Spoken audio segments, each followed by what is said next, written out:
첫날 수업인데 여러분 먼저 양해 말씀드릴 것은 요번에 요 책이 지금 새 책이 내려왔어야 됩니다. 새 책이 새 책이 내려왔는데 출판사에서 좀 실수를 한 것 같아요. 그래서 이제 구책을 내놨잖아요. 구책을. 그래서 요걸 이제 다시 교체할 겁니다. 그래 하시면 되겠고, 좀 전달이 좀 잘못된 것 같아요. 그래 하시면 되겠고, 그래서 조금은 요번 주만 좀 불편하시라 좀 참으십시오. 책이 내려올지 잘 모르겠습니다. 내일 안 오면은 어차피 다음 주 넘어가야 되는데, 그래가지고 이제 일단은 구책을 가지고 해도 되니까요. 여기서 이제 일단 필요한 거 체크를 잘 하시다가 새 책 내려오시면은 여러분들이 그걸 갖다가 이제 좀 옮기시면 될 것 같아요. 옮기시면 될 것 같고, 구책에 있는 거 위주로 나가시되 새 책에 새로 들어간 내용이 있단 말이죠. 그 자리는 책에 내려오면 바로 들어가겠습니다. 그러면 될 것 같습니다. 크게 불편한 거는 크게 많이 없다고 생각합니다. 그래 하시면 되겠고, 여러분 이제 판례 강의 하는 동안에는 이제 판례 위주로 복습하시면 될 것 같아요. 그래서 판례를 강의 들을 때 해서 복습 안 하면 효과 없습니다. 그래서 반드시 여러분 이제 판례 복습할 때요. 1해독, 2해독까지는 정독을 하십시오. 정독. 아직 정독을 하시고, 좀 이해하는 게 좋거든. 정독을 하시고, 그 다음에 이제, 세 번째부터는 키워드 따서 가면 됩니다. 그러면, 왜 그래야 되냐면요. 정독을 좀 하셔줘야 판례가 이해가 됩니다. 그 상태에서 키워드를 따시면은, 이제 키워드만 봐도 주변 문장이 떠오르게 되어 있습니다. 그런 식으로 가시면 될 것 같고, 기본적으로 이제 우리가 이거 본 다음에 이제 한 5해독 정도 세선 가야 되거든요. 5해독까지 가는데 3해독까지 조금 시간이 걸립니다. 근데 나머지부터는 시간이 억수로 폭발적으로 빨리 가고, 나중에는 이 책이요, 좀 해독수 올라갈수록 이게 뭐 하루 만에 다 보기도 합니다. 그렇게 되면 좋겠습니다. 다 또 그렇게 하고, 그렇게 합니다. 그래 하시고, 요게 이제 또 우리가 이제 이게 선택을 할 때서 소리할 건 안 합니다, 여러분. 소리할 건 아니니까, 여러분들이 이제 필요한 자리만 잘 가려서 가시면 될 것 같고, 이 어려운 자리는 좀 제거하시면 될 것 같아요. 그래서 쉽게 들어가면은, 거의 반복을 많이 하시면 점수는 고득점이 나옵니다. 이제 실제로는 판례 강의 듣고 난 다음에 모의사 시보면은 점수 변화가 좀 올 것이다, 이렇게 생각합니다. 그래 하시고, 따라가시면 되겠습니다. 자, 무조건 판례 위주로 복습을 하시라. 됐죠? 자, 그럼 들어가 봅시다, 여러분. 자, 먼저 총론 들어가는데요. 여러분 진도표는 다 받으셨잖아요. 그죠? 진도표는 받았기 때문에, 진도표 뭐 없습니까? 다 있죠? 없나? 그러면 이제 다시 뽑았으면 비춰낼 테니까, 저번에 특강 시간에 한번 안 냈잖아요. 그죠? 그 진도표대로 갈 겁니다. 그래서 총론 끝나고, 강론은 이제 재산범죄하고 중요한 부분부터 먼저 갈 겁니다. 그리고 제가 시험은 평상시 좀 복습해 놓으십시오. 이제 번개로 칠 겁니다. 시험은. 그러니까 평상시 좀 공부해라, 이 말이죠. 물론 뭐 일주일 여름 줄 겁니다. 웬만하면 OX로 할 겁니다. OX를 해야 여러분 실력이 좀 올라갈 겁니다. 됐죠? 자, 갑시다. 자, 한번 이제 뭡니까? 우리가 이제 4페이지에 보시면은 형법의 기초 개념 나오지 않습니까? 교과서 수업이라 생각하시고 따라오시면 될 것 같아요. 여러분 이제 보면 이제 로마자 이번에 형법 성격해가지고 나옵니다. 이번에 보시면 가설규범, 행위규범 나오지 않습니까? 맞죠? 기억나시죠? 이거는 이제 판례는 아니죠. 판례는 아니지만 행위규범 자체는 시험거리에 된댔습니다. 그죠? 이거는 이제 판례는 아닙니다. 이거는 체크만 하시면 되겠죠? 판례 아니니까 넘어가죠. 이제 본격적으로 재형법중지 한번 가보겠습니다. 여러분 이제 기억이 가물가물할 수 있기 때문에요. 재형법중지 한번 개념을 좀 잡고 갑니다. 재형법중지는 이제 흐름을 이제 교과서 흐름대로 가시면 돼요. 무엇이 범죄고 무엇이 형벌인지 우리가 법에 정해놔라 이 말이죠. 그죠? 이게 재형법중지이고, 그래서 이 재형법중지는 이제 우리가 보장적 기능 이 말이죠. 보장적 기능을 우리가 하는 역할을 하고 있다. 맞죠? 하고 있고, 그래서 대표적인 단어로 우리가 법률 없으면 이 말이죠. 법률 없으면 아예 범죄는 없는 게 될 겁니다. 맞죠? 범죄 없으면 형벌도 없다는 게 재형법중지 내용이고, 이 재형법중지를 뒷받침하고 있는 근거가요. 우리 형법 1조 1항입니다. 범죄의 성립과 처벌은 행위 당시의 법에 따라가겠다. 맞죠? 그래서 이걸 이제 뒷받침한 내용으로서 이제 재형법중 내용이 흘러나오죠. 내용이 시험 문제죠. 첫 번째 언급되는 게 여러분 잘 아시는 우리가 법률주의. 요게 흘러나옵니다. 타건창을 한번 기억해 보십시오. 법률주의를 다른 말로 우리가 성문법주의다. 요렇게도 이야기하죠. 이렇게 이야기하기도 하고, 그 다음에 관습형법 금지다. 요렇게 이야기하기도 합니다. 맞습니까? 이건 뭐 별거 없죠. 그 다음에 두 번째 언급되는 게 이제 소급표 금지. 요게 언급됩니다. 기본 수업과 똑같이 생각하면 됩니다. 판례를 좀 확대한다. 이렇게 생각하면 되겠고, 그 다음에 세 번째로서는 우리가 명확성 원칙. 요게 이제 언급이 될 겁니다. 명확성 원칙. 언급되겠고, 그 다음 네 번째로서는 유추해석 금지죠. 그 판례가 가장 많은 것은 이 유추해석 금지 파트에서 판례가 가장 많고, 뭐 이쪽 자리에서 시험이 가장 많이 나옵니다. 그 다음 이제 다섯 번째로서 우리가 적정성의 원칙, 이렇게 해서, 놓을 것이다. 요건 이제 우리가 하나하나 판례를 치면 되는 거지. 그죠? 그래서 큰 틀에서 한번 그림을 자꾸 그린 다음에 판례 들어갑시다. 여러분 아시다시피 이 법률주의에서는 우리가 정점이 두 가지가 있었다. 그죠? 그래서 한 개는 위임 입법 문제가 발생했죠. 위임 입법. 기억날 겁니다. 위임 입법. 이제 원래 국회에서 법을 만들어야 되지만 전문가에게 보낼 수는 있다 이 말이죠. 여기 위임 입법 문제고, 두 번째 언급되는 게 우리가 관습행법을 금지했다. 이렇게 갑니다. 관습행법 금지. 그래서 웬만하면 수업 시간에 집중해서 많이 소화를 하시라 이 말이죠. 자, 위임 입법 안에서는 이제 우리가 언급되는 게 상위법과 하위법이 있었죠. 상위법, 그 다음에 하위법이 있습니다. 자, 그러면 상위법에서는 항상 지켜야 될 원칙이 있었죠. 상위법은요, 기준을 잡아서 하위법을 보내줘야 됩니다. 그래서 안 잡으면 큰일 납니다. 그죠? 그걸 뭘 했습니까? 포괄이죠. 그죠? 이 포괄적으로 우리가 법을 위임하더라. 포괄 위임 입법, 이런 걸 하면 안 된단 말이에요. 그래서 요게 금지가 됩니다. 맞습니까? 그 대표적인 판례로 우리가 수업 시간에 많이 했던 게 약국 관리에 필요한 사항이었다 했습니다. 그죠? 그럼 하위법에서는요, 이거는 위에서 시킨 대로 가야 됩니다. 그래서 위임 입법의 한계를 일탈하면 안 되겠죠? 그래서 위임 입법의 한계, 요걸 우리가 일탈해서는 안 된다. 일탈 금지 이 말입니다. 그래서 요거와 관련해서 우리가 대표적으로 언급된 판례가요, 뭡니까? 총회 부품 사건이었죠. 그죠? 그런 것들 한번 더 보시라 이 말이죠. 자, 그 다음에 간섭행법 금지는요, 여러분, 간섭법 자체가요, 이게 지역마다 다르기 때문에 이걸 범죄와 형벌로 가면 안 됩니다. 그죠? 그렇지만 우리가 어디까지나 유리한 경우는 괜찮아요. 맞습니까? 그래서 불리한 경우는 안 된다. 요걸 이해하시면 되는 거죠. 맞죠? 그 다음에 또 간섭법 자체가 직접 법이 될 수는 없어요. 근데 성문법규 해석에 도움을 줄 수는 있잖아요. 여러분 수리방해죄 사건 아시죠? 그래서 이걸 우리는 보충적 간섭법이다. 이렇게 해서 우리가 설명을 했습니다. 맞습니까? 요거는 허용이 되지. 맞죠? 됐습니다. 이게 법률주의 틀입니다. 자, 지금도 내용 들어갔지. 기억나십니까? 됐죠? 자, 그러면 이제 철저하게 다 버리고 판례 위주로 가시면 되겠습니다. 자, 5페이지에 로마자 4번 재형법 중개 내용까지.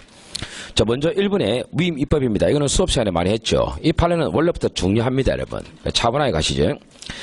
자, 사회 현상이 복잡하고요. 국회의 전문적 기술적 능력의 한계 및 시간적 적능력 한계로 인해서 형사처분에 관련된 모든 법규를 예외 없이 형식적 의미의 법률은 국회에서 만든 법이라 했습니다. 여기에 와서 구조하는 것은 사실상 힘듭니다, 여러분. 자, 그래서 이제 우리가 그 밑에 게 나왔죠. 밑에 줄친 자리가 시험 지문입니다. 요걸 익히면 되겠어요. 특히 긴급한 필요가 있거나 미리 법률에서 자세히 정할 수 없는 부득이한 사정이 있는 경우에 한해서 이 자체 시험 지문입니다. 저번 시험 지문이고 줄 때 수권 법률을 위임해주는 법인데 구승요건, 즉 구승요건은 범죄의 내용이지 않습니까? 처벌 대상이 어떤 것인지 예측할 수 있도록 구체적으로 잡아줘야 되겠습니다. 요걸 이제 우리가 풀어서 뭡니까? 포괄 위임 입법 금지 아니겠습니까? 그죠? 그래서 웬만한 판례집에 단권화 시키는 게 좋겠습니다. 그래서 포괄 위임 입법 금지가 되겠습니다. 됐죠? 그 다음에 형벌 측면에서도요, 조심할 건 뭐냐? 형벌의 종류만 나와서는 안 됩니다. 사항과 폭까지 나와줘야 되겠습니다. 그래서 종류 및 사항과 폭 이런 것들이 포인트가 되겠습니다. 이럴 때 위임 입법이 허용되겠다. 저거는 여러분 시험에 나온 적은 없습니다. 그런데 항상 나올 수 있는 파트입니다. 기억하시면 되겠고, 갈로 2번 가시죠. 자, 갈로 2번 간섭행법 금지, 이거는요, 이거는 판례는 아닙니다. 아니니까 이거는 복습하시면 되겠죠. 넘기시죠. 자, 뒤에 2번 보충적 간섭법, 요것도 판례는 아닙니다. 됐죠? 자, 그러면 이제 우리가 법률주의 위배된다, 안 된다를 좀 철저하게 보셔야 되겠다. 자, 철저하게 보시는데, 자, 먼저 이제 우리가 1번에 보시면 총포, 도검, 화약류 단속법이 있습니다. 이런 법 제목 절대 안 외우셔도 됩니다. 안 하셔도 되겠고, 여기서 이제 우리가 기준이 요거였죠. 세 번째 줄 간단하게 보시죠. 총은 비소비적 끝에 보시면 총은 비록 모든 부품을 다 갖추지는 않았더라도 적어도 금속성 탄알 등을 발사하는 성능을 가지고 있는 것, 이렇게 해서 모법에 잡아준 겁니다. 자, 그럼 밑에 줄자를 보시면은 우리가 뭡니까? 끝에 보시면 총포의 범위를 구체적으로 정합니다. 정하는데 문제는 모법의 위임 범위를 벗어나 총의 부품까지 총포에 속하는 거로 규정했습니다. 그래서 이 판례는 어떻습니까? 총의 부품을 딱 잡고 있으면 게임 끝납니다. 일단은 우리가 처음이니까 한번 읽어보죠. 밑에 분명히 모법보다 형사처벌 대상을 확정하고 있는 건 맞지요. 따라서 위임 입법 한계를 벗어난 겁니다. 그리고 재형법 중기 원칙에 위배되는 것으로서 우리가 무효라고 하지요. 이런 걸 볼 때는 총의 부품을 딱 떠올리면 되겠습니다. 그러면 다 되겠습니다. 자, 이번은 간단하게 가시면 되겠죠. 약국 관리에 필요한 사항 이것만 잡고 있으면 됩니다. 뭐 보건복지부령 이런 거 몰라도 됩니다. 약국 관리에 필요한 사항은 여러분 포괄적이라고 했지 않습니까? 포괄적이기 때문에 역시 법률주의에 위배됩니다. 그 말은 재형법 중기에 위배되죠. 역시 3번도 단어만 외우면 됩니다. 여러분 정부관리 기업체 이 단어만 외우시면 돼요. 이것도 포괄적입니다. 포괄적이죠. 이렇게 하면 되겠죠. 그 다음에 그 밑에 비교 판례 나오죠. 비교 판례 1, 2번 있는데 1번 시험에서는 2번 나왔었는데 1번도 나옵니다. 자, 이거는요 위에 3번하고 다른 게 정부관리 기업체 이라면 심각한데 앞에 농업협동조합 중앙회라고 해놨습니다. 이렇게까지 보면 괜찮고요. 그 다음에 2번 그때 수산협동조합 중앙회와 그 회원조합을 정부관리기업체 하나로 규정 이렇게 하면 괜찮아요. 됐죠? 이렇게 괜찮다 이렇게 하면 되겠습니다. 됐습니다. 그 다음에 이제 우리가 밑에 뭐 4번 이런 판례는요 뭐 크게 좀 거리가 떨어진다고 봅니다. 그래서 일단은 넘어갈 겁니다. 5번 한번 보시겠습니다. 자, 5번에서는요 우리가 이제 이 도로법에 뭐라 놓냐면 그 끝에 보면 그를 알지 못하는 문명자에게도 병자가 있는데 명자인데요. 이거 다 오타다 정리해놨습니다. 세 책에서는. 정리해놨으니까 읽읍시다. 자, 그를 알지 못하는 문명자에게도 그를 아는 사람과 동일하게 운전면허를 취득할 기회를 부여하는 데 있습니다. 그러니까 우리가 구술시험 칠 수 있습니다. 여기서 여러분 딱 포인트 이겁니다. 딱 포인트를 잘 잡으셔야 되겠죠. 그를 알지 못하는 문명자입니다. 이게 모법입니다. 그를 알지 못하는 문명자. 그러니까 학력 제한이 있어요, 없어요? 없지요? 잘 생각해보세요. 학력 제한 없거든. 그 다음에 이제 이거 갖다가 밑에서 좀 해라 해가지고 세 번째 끝에 보시면 사무 처리 지침이 나옵니다. 여기서 0에서 지침을 보낸 겁니다. 그래서 0이 모법이 되겠죠. 모법 되겠고 그 다음에 사무 처리 지침이 하위법이 되겠습니다. 맞습니까? 자, 여기서 보십시오. 뭐랬냐면 그 밑에 보세요. 그를 알지 못하는 사람, 그 문장 줄치면 되겠죠. 그를 알지 못하는 사람이라 하면 초등학교 중퇴 이하의 학력자로서 글을 전혀 읽지 못하거나 읽을 수 없는 사람이라고 문구를 집어넣었어요. 끝났지요. 위에는 학력 제한이 있습니까 없습니까? 없거든. 밑에는 학력 제한이 들어갔잖아요. 그러니까 밑에보다 불리해진 겁니다. 이게. 맞지요? 따라서 어느 게 잘못됐습니까? 사무처리 지침이 잘못된 거예요. 그래서 이 법은 우리가 뭡니까? 맨 밑에 결론 가면 됩니다. 모법의 위임 범위를 벗어나 무효입니다. 참 간단하게 가시면 돼요. 간단하게. 그래서 딱딱 제가 잡는 문장만 잘 잡으시고 아주 쉽게 가시라 이 말이죠. 참고로 오른쪽에 2번은 사건이었거든. 사건 한번 볼까요? 이 사람이 초등학교를 졸업했단 말이죠. 졸업했으니까 그건 모르거든. 그러면 이제 구술시험 칠 수 없는 거 아니겠습니까? 그래서 허위 내용의 인후보증서 이게 이제 우리가 뭐 졸업했다는 걸 조작하는 그런 서류입니다. 요걸 제출해가지고 구술시험에 응시했습니다. 그러면 이제 국가를 속였단 말이거든. 그 위계한 공지방이 되느냐 이 말입니다. 안 됩니다. 왜? 사무처리 지침이 잘못된 거거든. 아시겠어요? 공지방이 될 수는 없다. 이렇게 하면 되겠습니다. 됐습니까? 이렇게 이해하시면 되겠고. 자, 넘어갑니다. 6번 넘어갈 거고요. 그 밑에 법률주의에 위배되지 않는 건 한번 볼게요. 자, 법률주의 위배되지 않는 거 이쪽에서는 처리라든가 기준 이렇게 아주 전문적인 냄새 나는 거 있잖아요. 이거는 전문가에게 보내는 게 맞습니다. 그래서 단어를 익히면 돼요. 1번 판례 보시면 자, 설치가 허용되는 간판의 규격과 같은 세부적이고 기술적인 사항이랬단 말이에요. 그러니까 기준을 잡아줬죠. 설치가 허용되는 간판은 간판인데 그냥 간판이 아니고요. 규격, 세부적인 기술적인 사항 이렇게 범위를 잡아서 밑으로 보내주고 있기 때문에 포괄적이지는 않습니다, 여러분. 그래서 이 문장을 하면 되겠고 그러면 기술 사항까지만 줄치면 됩니다. 중앙선거관리위원회 있는 거 신경 끄라 이 말이에요. 아시겠어요? 됐고 그 다음에 2번 같은 경우에는 그때 회계 처리 기준입니다. 아시겠어요? 이것도 그대로 익히시면 되겠습니다. 괜찮습니다. 처리 기준 이런 거는 전문적인 냄새 나는 거거든. 괜찮습니다, 여러분. 이렇게 가면 되겠고요. 그 다음에 3번은 건설 폐기물의 종류의 처리 기준 이런 거 다 괜찮아요. 이런 것들은 전문가에게 보내야 되겠습니다. 됐습니다. 자, 그 다음에 4번 같은 경우에는 이거는 조금 유사석유 제품이라는 단어가 나올 건데요. 이 유사석유 제품이 한두 가지가 아닐 거거든. 그래서 보십시오. 문장은 길지만 네 번째 줄 보세요. 네 번째 줄. 기계 및 차량의 연료용으로 사용될 수 있는 것 이랬단 말이에요. 요걸 유사석유 제품이다라고 규정했습니다. 그러니까 모든 유사석유 제품이 아니고요. 분명히 뭐죠? 네 번째 줄에 맞죠? 기계 및 차량의 연료용으로 사용될 수 있는 것이라고 분명히 제안을 했습니다. 괜찮아 이게. 여러분 이제 우리가 그 자동차 같은 경우에 휘발유 안 넣고요. 그러니까 유사 휘발유래 가지고 세록스 같은 거 쓰지 않았습니까? 그러니까 그런 것들이 걸린다 이 말입니다. 그걸 유사 석유 제품으로 우리가 처벌하겠다 이 말입니다. 그래서 분명히 기계 및 차량의 연료용으로 사용되어 줄 수 있는 것 이렇게 범위를 잡고 유사 석유 제품이라 정했기 때문에 괜찮습니다. 됐죠? 자, 그 다음에 5번에서는요. 그때 청소년 유해 배출물이라면 되겠습니다. 이것도 전문적인 냄새가 나겠습니다. 이렇게 단어만 따면 됩니다. 안에 절대 문장 안 꼽니다. 그 다음에 6번에서는 둘째 줄 경품 제공업소의 경품 취급 기준이죠. 그냥 경품 취급 기준이라면 너무나 범위가 넓어요. 근데 경품 제공업소의 경품 취급 기준이라고 하면 됩니다. 단타로 외우면 되겠고, 자, 이건 다 괜찮다 이 말이죠. 그 다음에 7번에서는 보세요. 우리가 보면 금지하는 게임머니 및 이와 유사한 것 이라면 상당히 애매모호합니다. 그 앞에 환전할 선 재매입 영업행위를 금지하는 이렇게 했단 말이죠. 그렇기 때문에 괜찮아요. 이거 아시겠어요? 됐고 밑에 판례는 좀 다릅니다. 여러분 이런 보신 적 있는 판례입니다. 자, 1번 판례 보시면 저기 참조 판례인데 보세요. 이 게임 산업에 관한 법이 개정된단 말이죠. 개정되는데 다 줄 칠 필요는 없습니다. 개정되면서 결국 둘째 줄 게임머니의 환전할 선 재매입 영업행위가 비로소 처벌되게 됐습니다. 그럼 그전에는 처벌했어 안 했어요? 안 했지요. 그래서 보세요. 시행일 이전에 미시행령 조항 각 회에 규정된 게임머니를 환전할 선 재매입 영업행위를 처벌하는 것은 소급효 금지에 걸립니다. 이해하시겠습니까? 됐죠? 이렇게 이해하시면 되겠고 2번도 같은 판례기거든요. 2번도 판례는요. 그때 보시면 시행되기 이전의 알선행위 이걸 포인트를 잡으면 되겠죠. 그러면 묶어서 가면 되겠습니다. 됐죠?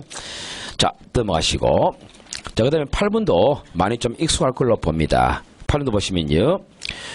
우리가 두 번째 보시면은요. 그냥 유해 항물질하면 심각합니다. 근데 앞에 흥분, 환각, 마취의 작용을 일으키는 유해 항물질이라고 했지 않습니까? 괜찮습니다. 범위를 잡아줬기 때문에 됐죠? 자, 그다음에 9번 있지 않습니까? 9번이 2번에 나왔지 않습니까? 2번 시험에 나왔는데요. 요게 보세요. 그냥 뭐 기타 필요한 사항이 아니라 과대 강고란 말을 쓰고 있습니다. 그래서 과대 강고 등의 범위 및 기타 필요한 사항 이렇게 해서 보낸 겁니다. 그래서 분명히 어떤 사항인지는 밝히고 있습니다. 과대 강고라고 괜찮다고 봤습니다. 아시겠어요? 이게 조금 막긴 하지만 이런 게 이제 단타로 외울 수밖에 없어요. 자, 10번에 보시면은 우리가 오염물질의 배출 허용 기준입니다. 이것도 기준 이랬잖아요. 기준 이런 것들은 전문가에게 보내면 괜찮아요. 그 다음에 이제 11번에서는요. 그냥 연령이 아니고요. 첫 번째 줄에 대통령령으로 정하는 풍속영업이랬습니다. 그냥 풍속영업 하면요. 상당히 폭이 넓어요. 근데 대통령령이 정하는 풍속영업이라고 했기 때문에 범위를 잡아줬습니다. 이렇게 또 기준으로 가시면 될 것 같고 자, 12번에서는요. 아직 다 안 나왔던 건데 두 번째 것도 보시면 유가증권 매입이라면 또 심각합니다. 연합회장이 정하는 유가증권 매입 이래 가져야 됩니다. 이렇게 그대로 외워서 반복하시면 되겠고 그 다음에 13번 2번 시험에 나왔잖아요. 2번 시험 나왔는데 한번 이건 찬찬히 읽어보죠. 공공기관법에 보면 공기업의 임직원으로서 공무원이 아닌 사람은 뇌물죄 적용에 있어서 129조가 뇌물죄거든. 뇌물죄 적용에 있어서는 공무원으로 본다라고 규정하고 있습니다. 근데 뒤에 구체적인 공기업의 지정에 관해서는 재정부 장관 고시에 하도록 규정하고 있단 말이거든. 자, 위에서는요. 뇌물죄 적용에서는 우리가 그 공기업 임직원으로서 공무원이 아닌 사람을 해가지고 분명히 공기업 직원을 잡아주고 있단 말이에요. 그런 다음에 공무원을 의지한다 했기 때문에 공기업 종류는 밑에서 알아서 하면 되는 겁니다. 그래서 필요한 문장은 두 번째 줄 그겁니다. 구체적인 공기업 지정 이겁니다. 이걸 잡으셔야 돼요. 구체적인 공기업 지정 요걸 갖다가 이제 우리가 밑으로 보냈다 이 말입니다. 이 단어만 기억하시면 되죠. 괜찮다는 거예요 이게. 그래서 요걸 이제 반복을 하시면 됩니다. 됐습니까? 자, 넘어가시면 되겠고 자, 두 번째 갑니다. 여러분 그 단어에 설명해주면 좀 머리 남습니까? 남아야 됩니다. 이게 기억 좀 나면서 가시면 되겠습니다. 그 기초를 좀 튼튼하게 가는 게 좀 좋겠지. 자, 그 다음에 여러분 또 소급표 금지 쪽에서 한번 가보겠습니다. 그래서 이제 잘 아시는 사람도 있겠지만 잘 모르는 사람도 있기 때문에 기초를 좀 잘 따라가십시오. 여러분 소급표 금지란 이 단어는 한번 복습합니다. 여기서 이제 내가 행동을 했다 이 말이죠. 행위를 했는데 요때는 범죄가 아니었다 이 말이거든. 근데 범죄가 아니었지요. 아니었는데 요때 이제 우리가 동승해법을 처벌 만들더라. 그래서 법을 만들었단 말이죠. 원래 법이라는 것은 만들고 난 이후에 적용해야 된다. 근데 이걸 과거 사건까지 적용하면 안 되겠죠. 맞죠? 그래서 우리가 과거 사건까지 거슬러 올라가서 적용하는 것, 이걸 우리가 법률용어로 소급표입니다. 맞습니까? 근데 이런 배우셨지만 뒤에 법을 앞에 사건에 적용하는 것, 이게 소급표거든. 근데 이 소급표가 무조건 허용이 안 되는 건 아니지요. 따라서 우리가 분리하니까 안 되는 거지. 분리하니까 요거는 금지가 된다 이 말이고, 유리할 때는 당연히 허용해야 됩니다. 그래서 유리할 때는 괜찮다 이 말이죠. 요거 먼저 베이스를 잡으셔야 되겠고, 결국 우리는 재형법정지를 배우고 있는 것이니까 요때 금지란 말은 당연히 분리란 단어는 베이스에 깔리가 있습니다. 됐죠? 이건 좀 아시면 되겠다. 첫 번째, 요거는 원래부터 시험 지문입니다. 아셔야 되겠고. 자, 두 번째 우리가 이제 또 배워야 될 게, 그죠? 원래 소급표 금지란 이 원칙은 재형법정지입니다. 재형법정지는 당연히 범죄와 형벌과 관련된 법을 말합니다. 그래서 요 실제법과 관계됩니다. 맞습니까? 이 절차법 쪽 소송법 이런 거죠. 요쪽에는 재형법정지와 관계없어요. 이거는 분리해 가도 상관없다 이 말이 됐죠. 요걸 이제 베이스를 잡으시라 이 말이죠. 자, 그럼 우리가 여기서 소급표 금지 쪽에서요 문제가 되는 쟁점이 있거든. 첫째가 뭡니까? 판례의 변경입니다. 판례의 변경. 아시겠어요? 그래서 판례가 바뀌었다. 그러니까 판례가 바뀐 것도 우리가 소급표 금지 문제가 발생할 것이냐. 이게 첫 번째 문제고, 두 번째로 뭡니까? 보안처분입니다. 보안처분. 이 보안처분도 그렇게 볼 것이냐 이 문제고, 그 다음에 세 번째로서는 공소시효입니다. 소송법 규정이죠. 맞죠? 요 세 가지가 소급표 금지에서 쟁점이 됩니다. 이게 딱 시험 문제거든. 우리가 여러분 이제 좀 교과서 개념을 조금 더 넣어보시면은 요 판례 자체는요 법이 아니죠. 법이 아니기 때문에 아무리 불리하게 가도 상관없다 이 말이에요. 맞죠? 기억하시죠? 그래서 관계없고, 보안처분은 케이스 바이 케이스입니다. 유형별로 가셔야죠. 그래서 우리가 두 가지 언급했죠. 뭐라거든 시험에서. 이 보안처분 같은 경우에는 우리가 두 가지를 정리하기를 보호관찰을 정리했죠. 이 보호관찰은요 감시하는 겁니다. 따로 제한하는 거 없거든. 감시하는 것이기 때문에 과거에 우리가 법이 없었는데 재판 시점에 법이 생겼다. 상관없습니다. 이건 앞으로 문제고. 근데 이제 우리가 실질적으로 신체의 자유를 제한하는 측면이 있는 요 사회봉사명령은 달랐지. 이 사회봉사명령은 실질적으로 신체의 자유를 제한하는 측면이 있습니다. 따라서 이거는 소급표 금지에 걸립니다. 걸리고, 그 다음에 공소시효. 요 공소시효 관련해서는 이제 우리가 좀 판례 좀 보면 됩니다. 여기 큰 쟁점이죠. 책 봅시다. 자, 책 보시는데, 자, 8페이지 가보겠습니다. 자, 먼저 소급표 금지 원칙 가시죠. 동그라미 1, 2, 3은 기본적으로 베이스를 잡으시면 되겠습니다. 8은 아니고요. 자, 2번 소입법 허용 여부 요걸 한번 보시겠습니다. 여기 이제 우리 최근에 이런 수업 시간을 한번 해드렸는데요. 이게 바로 공소시효단 말이에요. 이 공소시효인데 한번 정리하시는 거죠. 자, 공소시효인데요. 이게 이제 이런 거 있죠. 자, 범죄가 끝났습니다. 끝났죠. 종료입니다. 여러분 잘 아시다시피 범죄가 끝난 시점부터 우리가 시효는 진행됩니다. 그래서 여기서까지 우리가 시효라고 생각합시다. 여러분. 이게 공소시효였어요. 근데 이 공소시효는 절차법 조항이긴 하지만 요걸 도중에 연장할 수 있습니다. 예컨대 이게 3년짜리였는데 짧더라 이 말이에요. 그래서 이걸 늘리겠다 해서 여기서 연장시키는 법을 만들 수가 있다 이 말이에요. 그래서 연장시키는 법을 만들 수 있고 5년으로. 자, 요 시점에 만들 수도 있겠고, 그 다음에 요 시점에서 우리가 연장하는 법을 만들 수도 있다 이 말이에요. 만들 수 있습니다. 요렇게 일단 먼저 개념을 잡으시죠. 자, 보세요. 자, 이게 어떤 법인지 법 명칭이 아니고요. 학문적으로 부릅니다. 자, 요때 연장할 수 있고 요때 연장할 수 있거든. 자, 보세요. 우선적으로 요때 연장하는 법을 만듭니다. 자, 이 법을 만들었습니다. 자, 학문적 용어로 이래 가지요. 법을 만들었습니다. 근데 이 법은 여기서 생겼지만 요 사건에 적용할 겁니다. 따라서 당연히 소급적 성향을 띨 겁니다. 그 다음에 현재 진행 중에 만들기 때문에 이걸 우리가 부진정이다. 요렇게 부릅니다. 부진정. 됐죠? 근데 이건 어떻습니까? 역시 이때 법을 만들었다는 말은 적용 대상 사건은 이쪽입니다. 따라서 역시 법을 만들긴 만들었는데 어떻습니까? 이걸 소급시키는 법을 만들었다 이 말이죠. 여기 바로 뭡니까? 본래의 소급 입법이죠. 왜냐하면 끝나고 난 이후에 적용하는 것이니까 이게 진정이다. 이렇게 우리가 표현을 하지. 됐습니까? 진정입니다. 자, 여기서 이제 우리가 먼저 용어를 먼저 아셔야 되겠죠. 자, 시험거리 될 수 있는 용어죠. 부진정 소급 입법은 기본적으로 얼마든지 만들어도 됩니다. 왜? 현재 시효가 진행 중이기 때문에 연장시킨들 나는 억울할 게 없습니다. 맞습니까? 따라서 이거는 무조건 허용입니다. 이거는. 괜찮아요. 이거는. 괜찮죠. 그래서 우리 부진정 소급 입법 쪽에서는 시험을 잘 안 내려고 하죠. 낸다면 이쪽에서 냅니다. 아시겠어요? 그래서 진정 소급 입법에 초점을 좀 두시면 되겠지. 우리가 생각해보면 그렇잖아요. 이 진정 소급 입법 자체는요. 어떻습니까, 여러분? 시효가 끝나고 난 이후에 법을 만들었다. 그럼 뭡니까? 그래서 다시 적용하는 법을 만들었다. 이거는 처음부터 이걸 허용하면은 공소시효 제도 자체를 없애야 됩니다. 처음부터. 그런 측면에서 이 진정소급 입법은 상당히 문제가 있습니다. 그래서 원칙적으로 이런 법은 만들면 안 돼요. 그죠? 그래서 원칙적으로 우리가 불허다. 이래가지고 불허. 맞습니까? 하면 안 된다고 이야기하죠. 그런데 이렇게까지 했으라도 국가의 중대사항을 해결하고 싶더라 이 말이에요. 그럴 때는 허용해야 될 겁니다. 그래서 우리가 예외적으로 이런 것들은 만드는 게 맞지 않겠는가. 그래서 예외적으로 허용을 하고 있더라 이 말입니다. 아시겠어요? 그래서 요 틀은 좀 갖고 있으라 이 말이죠. 됐죠? 봅시다. 자, 먼저 갈로 2번 소급 입법 허용 여부 한번 가보겠습니다. 자, 먼저 용어를 아셔야 되니까. 자, 봅시다. 먼저 자, 이미 종료된 사실관계 종료된 끝났다 이 말이거든. 이걸 우리는 뭐냐면 밑에 진정 소급 입법이라 부르죠. 근데 둘째 줄에 현재 진행 중인 사건 자체가 이걸 우리는 3절 줄 부진정 소급 입법이라 부르죠.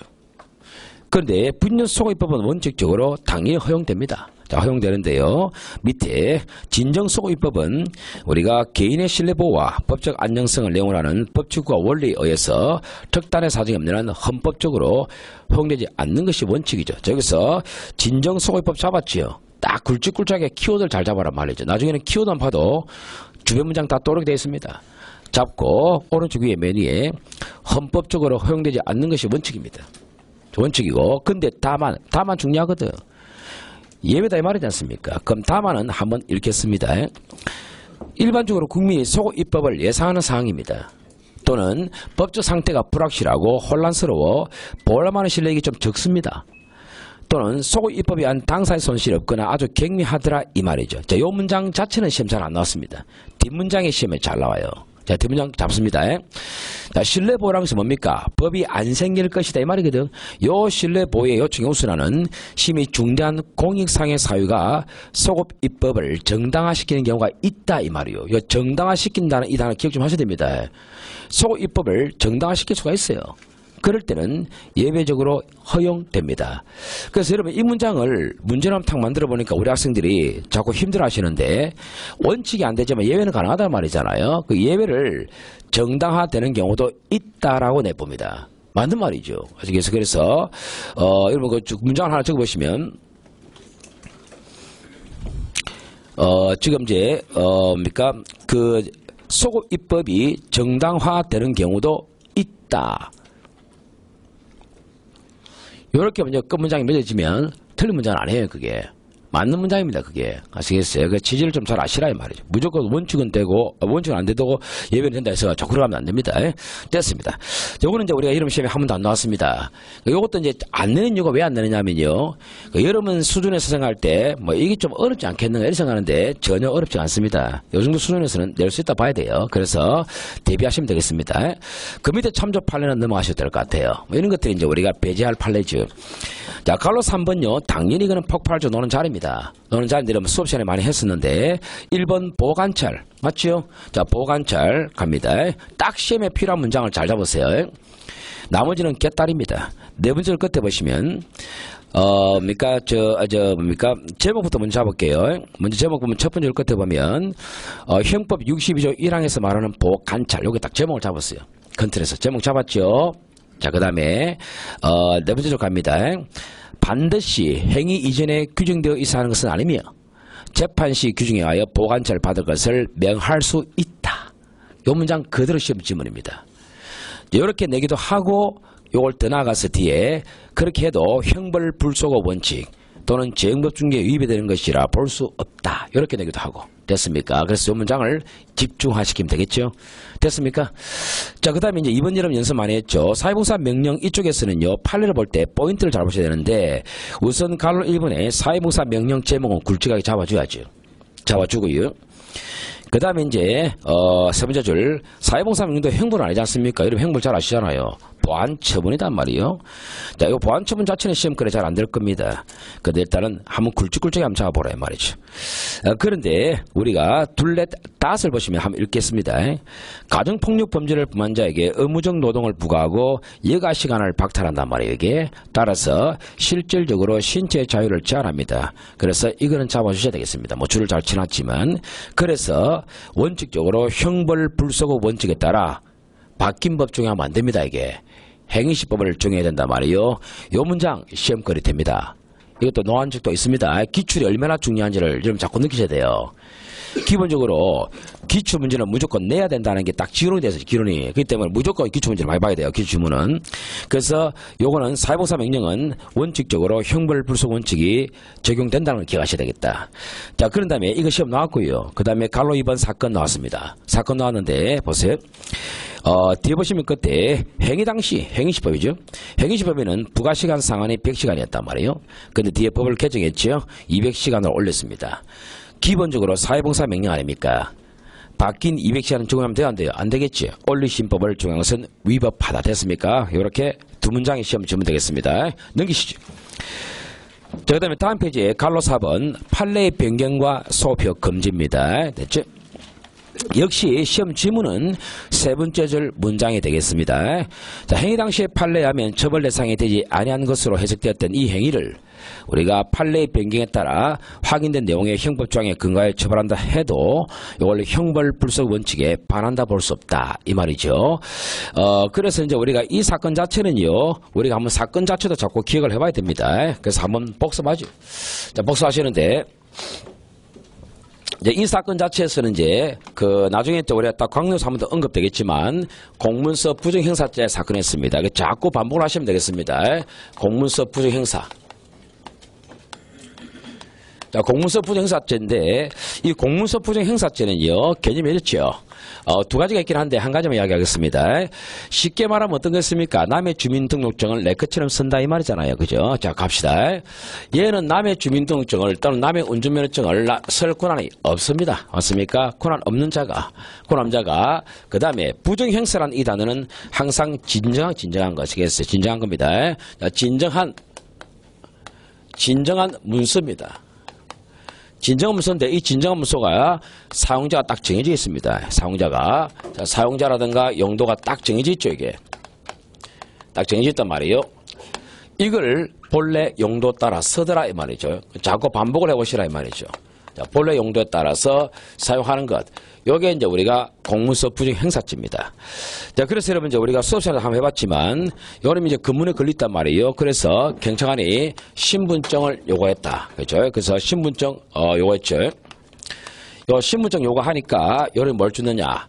타인의 운전면허증을 준 거 아니겠습니까? 그죠? 그래서 타인의 운전면허증을 줬죠. 이 타인의 운전면허증을 줬는데, 이 타인의 운전면허증, 요것이 이제 신분용이 되느냐 이 말이죠. 이 당시 판례는요, 검사는 공문서 부정행사죄를 올리지만 그 당시에 운전면허증의 이 해석은 어떻게 됐냐? 이거는 운전할 수 있다 없다의 기능만을 파악하는 기능이지 신분 확인용은 아니었다 그런 거 아니겠습니까? 그래서 옛날에는 뭡니까? 이거는 운전할 수 있다 없다 이 자격만 증명했습니다. 자격만 증명하는 기능이 있다. 요렇게 반 거 아닙니까? 그죠? 그래서 이거는 뭡니까? 신분증용으로 제출했기 때문에 이건 뭡니까? 원래 용도는 아니었다 이런 거죠. 그래서 제가 안 됐거든. 근데 뒤에 판례가 바뀌었죠. 그래서 판례가 변경되었다. 판례가 변경되면서 운전면허증 역할이 어떠느냐? 이제 이게 사건 자체는 비슷했고요. 법은 그대로 있죠. 법은 그대로 있는데 이 운전면허증이란 이 효과에 대해서 판례가 바뀐 거예요. 그래서 이제는 이 운전면허증은 운전할 수 있다 없다. 이걸 자격을 증명하는 기능. 이건 당연히 있고 이라는 거죠. 이건 당연하고. 그다음 뭐가 있습니까, 여러분? 이제는 신분 증명용 쓸 수 있는 거 아닙니까? 신분 증명. 이걸 우리가 동일인 증명이다. 이렇게 부릅니다. 동일인 증명. 요거는 이제 운전이고, 요거는 우리가 신분용으로 이 말이죠. 요렇게 바뀌어버렸단 말이에요. 법이 바뀐 건 아니죠. 해석이 바뀌었죠. 요렇게 바뀐 판례를 저게 적용하더라 이 말이죠. 좀 불리해졌거든. 맞죠? 그래도 재형부증 위배 되느냐? 위배 안 됩니다. 적용이 되죠? 요 판례였습니다. 이거 시험 나옵니다, 이거. 요 사건을 그대로 냈단 말이에요, 그대로. 그래서, 저 사건도 냅니다, 여러분. 그렇게 하시면 되겠어요. 자꾸 기초를 반복을 잘 하시면 될 것 같아요. 자, 갑니다. 그럼 밑에 이제 우리가 판례 정리해서 이제 하나하나 치겠습니다. 자, 먼저 1번 판례, 이제 이해를 좀 하셔야 될 것 같습니다. 1번 판례 이해하시겠습니다. 자, 이 사람이, 보세요. 1번 판례, 운전면허 취소 처분을 받았거든. 운전면허 취소 처분을 받았고요. 근데 여러분이 운전면허 취소 받았으면 절대 운전하면 안 되죠. 근데 운전해가지고 걸려버렸어요, 이게. 그러면 무면허 운전이 될 겁니다. 여러분이 억울하다 보니까 운전면허 처분을 우리가 좀 취소해달라는 행정처분을 제기한단 말이에요. 그래서 들어갔고 행정소송에서 취소가 됩니다. 자, 그럼 지금부터 이 문장을 한번 풀어보겠습니다. 여러분들 이제 뭐 그림을 그려도 상관없지만 이해하시면 돼요. 한번 풀어보죠. 자, 봅시다. 풀어봅시다. 여러분이 이제 운전하다가요, 여기서 이제, 경찰 당국으로부터 면허 취소 처분을 받습니다. 그래서 면허를 취소한다라는 이런 행정 처분을 받았습니다. 그래서 이런 처분을 받았죠. 자, 그럼 이 처분 자체가 여러분, 잘 됐든 못 됐든 간에 우리가 행정 처분으로서 처분이 떨어지면 지게 됩니다, 이거. 맞죠? 그 노래 무시했죠. 무시하고 여기서 여러분이 운전을 해버렸습니다. 운전했단 말이에요. 이 운전이 뭡니까, 여러분? 결국은 무면허입니다. 맞습니까? 결국 이거는 무면허가 되는 거죠, 무면허. 자, 무면허 됐단 말이에요. 요 상태에서 여러분이 재판을 받지요.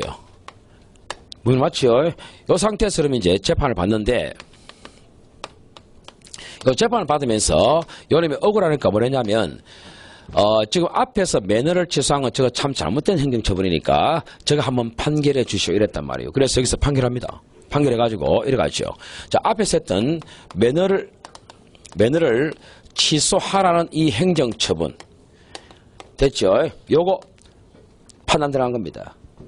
잘못됐다는 거예요. 이걸 다시 취소하라 판결이 떨어진 거예요. 취소하라 판결이 요겁니다.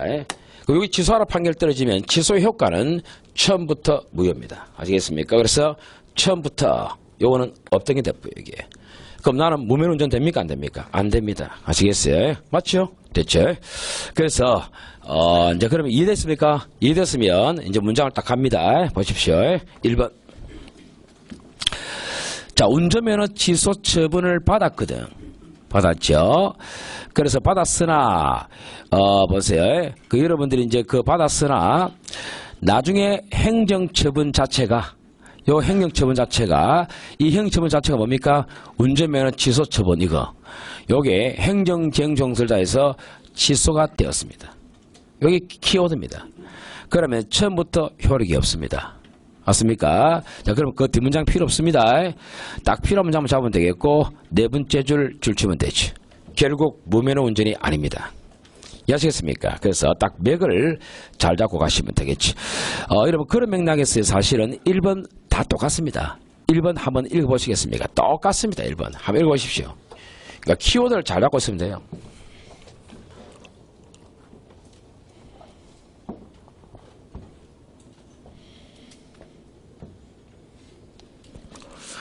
똑같습니까? 똑같습니까? 똑같이요. 그래서 1번 판례를 잘 이해하시면요. 1번 그 밑에 유사 판례 1번 해결됩니다. 여러분 동그라미 2번 있지 않습니까? 동그라미 2번도 한번 읽어보십시오.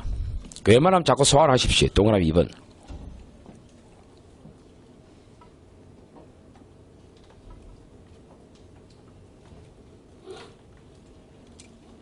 이해되시겠습니까? 그럼 여러분들 이해되시면요. 여러 거 가시면 돼요. 판례 머리에 많이 열 필요 없거든.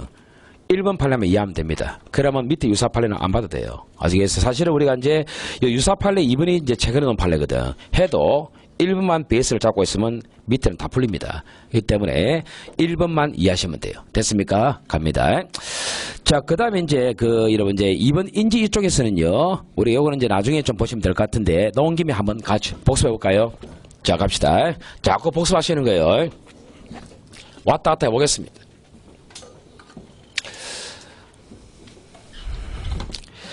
우리가 이런 걸 한 적이 있습니다, 여러분. 사실은 한 적 있죠, 그죠? 사실은 한 적이 있습니다. 여기서 이제 갑이란 남자가 있고요. 자, 갑이란 남자가 있고, 그 다음에 을이란 여자가 있습니다.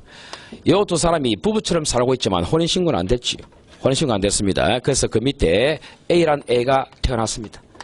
요 애는 뭡니까? 우리가 비우기를 요 A가 갑을 죽일 수도 있고 을을 죽일 수도 있잖아요. 맞죠? 그래서 우리가 을을 죽이면 이거는 을은 원래부터 생모입니다. 생모기 때문에 이거는 무조건 법률상의 관계입니다. 맞습니까? 됐죠? 갑은 돼야 안 돼요? 안 되지. 갑은 사실상의 관계입니다. 그래서 생부죠. 이 생부거든. 사실상의 아버지일 뿐이지 얘를 죽이본들 이거는 보통 살인죄입니다. 그럼 이 생부가 내 아버지가 되기 위해서는 뭐가 필요했다? 인지가 필요했습니다. 맞습니까? 거기서 인지가 튀어나오죠. 인지가 필요했죠. 자, 인지를 하게 되면은 우리가 법률상의 아버지가 됩니다. 맞습니까? 자, 그리고 여러분 이제 우리가 인지는 어떤 효력이 있다? 출생 당시로 소급합니다. 맞습니까? 그래서 출생 시로 우리가 소급하는 효력이 있었다. 기억나십니까? 아주 중요한 효력입니다. 자, 그러면 한번 보죠. 자, 갑니다. 여러분 이제 우리가 친족상도례 재산범죄에서 친족상도례를 배웠을 겁니다. 요 친족상도례, 즉 친족 간의 범죄일 때는 분명히 혜택을 준다 했지요. 혜택 줍니다. 그때 친족 간의 판단 시점은 행위시입니다. 범죄 행위시. 행위시 기준으로 우리가 친족상도례 적용할 겁니다. 자, 그럼 봅시다. 여기서 얘가 출생했어요. 출생. 여러분 다 했던 거기 때문에 기억날 겁니다. 출생. 그 다음에 여기서 얘가 절도했습니다. 자, 아버지 걸 절도했지. 됐죠? 절도했습니다. 그런데 아버지가 요 시점에서 인지를 들어갑니다. 인지. 됐습니까? 인지 들어갔죠. 인지 어떤 효력이 있습니까? 소급효. 맞죠? 요 훔칠 당시에는 우리가 친족이 아니었죠. 뒤에 인지했다 하더라도 소급되기 때문에 당연히 친족돼야 안 돼요. 됩니다. 이런 거는 유리합니까? 불리합니까? 유리합니다. 해야 돼요. 맞죠? 됐어요. 그래서 우리가 2번 한번 읽어보죠. 이거 시험 잘 놉니다, 이게. 인지가 범행 후에 이루어진 경우에 인지의 소급효에 따라 형성되는 친족관계를 기초로 하여 친족상도례의 규정이 적용된다. 괜찮습니다, 이거. 맞죠? 그래서 적용다. 맞는 말입니다. 문장 전체가 맞는 말이다. 자, 넘어가시겠습니다. 됐고. 자, 그 다음에 3번은 조금 깊이 있는 판례가 될 것 같지만 한번 보시겠습니다. 그럼 이제 생소한 이런 판례들이 포인트를 잘 잡고 치야 돼요. 자, 갑니다. 지금 보면 대한주택공사와 철거업체들 간의 도급 계약이 체결될 겁니다. 그거 보세요. 처벌규정 신설 전에 체결되었습니다. 자, 앞에 줄치 볼까요? 보세요. 도급 계약이 처벌규정 신설 전에 체결되었다. 잡죠. 그럼 계약 체결 시점은 자꾸 쉽게 풀어서 보세요. 계약 체결 시점은 범죄였어요, 아니었어요? 아니었지. 맞습니까? 근데 그대 갑니다. 그에 따른 건설 폐기물의 처리 행위가, 요 처리 행위가 범죄거든. 이 처리 행위가 처벌 규정 신설 후에도 종료되지 않고 계속되고 있습니다. 그러면 이거는 여러분 생각해보세요. 이런 상태라면 당연히 현행법을 위반하고 있습니까? 안 하고 있습니까? 하고 있다는 말이에요. 별거 아니잖아요. 하고 있다는 말입니다. 그래서 결국 이렇게 읽어볼게요. 딱 포인트 잡았죠? 잡았으면 읽어볼게요.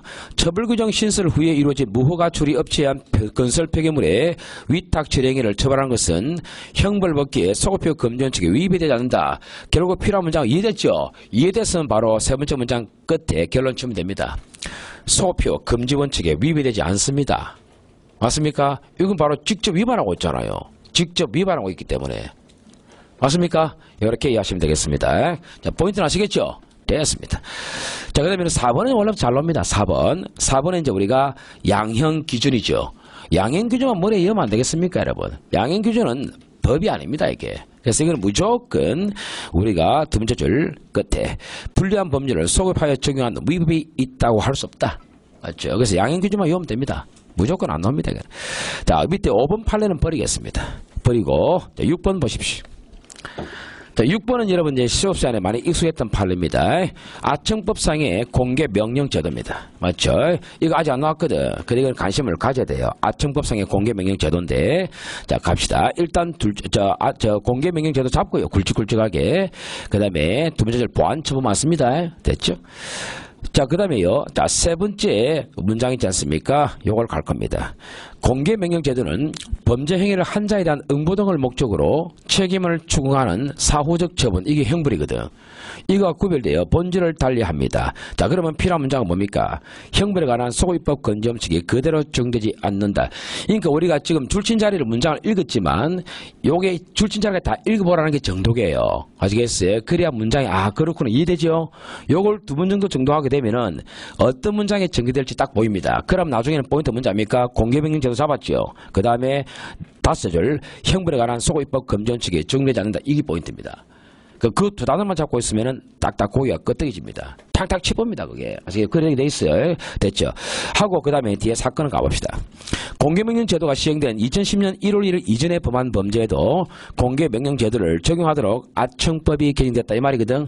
소입법 검정칙에 반한다 볼 수 없다. 되겠습니까? 연습 많이 됐죠? 자, 그렇다면 유사판례 가죠. 유사판례에서 1번 첫 번째 절 신상정보의 공개명령 및 고지명령 제도. 어떻습니까? 똑같단 말이에요, 이게. 똑같습니다. 그래서 이제 요 제목을 딱 잡고요. 딱 잡고 이제 중간 문장 버리는 겁니다. 간단하게 가야 되거든.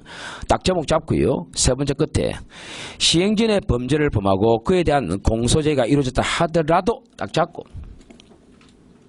뭡니까?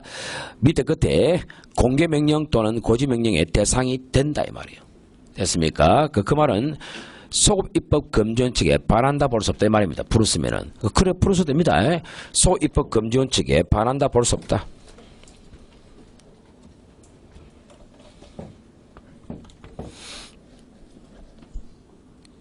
되겠죠?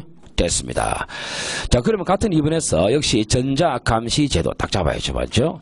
전자감시제도 딱 잡고 이제 다 무시하고 세 번째 줄 형벌에 관한 소고입법 검정칙이 그대로 적용되지 않는다 딱 잡고 맞죠?